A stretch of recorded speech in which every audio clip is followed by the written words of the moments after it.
আল্লাহ ওই সময় আজরাইলকে জিজ্ঞেস করছে, রে আজরাইল, তুমি এই পৃথিবীতে এত মানুষের জান কবজ করলা, কোন সময় তোমার বেশি কষ্ট লেগেছে?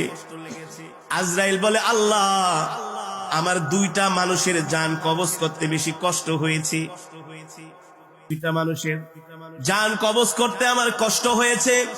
হায়াতুল হায়াওয়ানের মধ্যে এসেছে, আল বিদায়া ওয়ান নিহায়ার মধ্যে এসেছে। আজরাইল বলে, আমার দুইটা মানুষের জান কবজ করতে সবচেয়ে বেশি কষ্ট হয়েছে।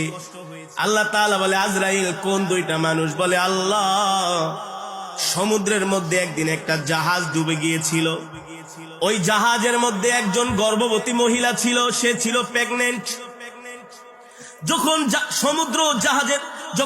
সমুদ্রের মধ্যে জাহাজটা ডুবে গেল, নদীর তরঙ্গমালা ঢেউগুলো জাহাজটাকে যখন একেবারে বাড়ি দিতে শুরু করলো, জাহাজটা ফেটে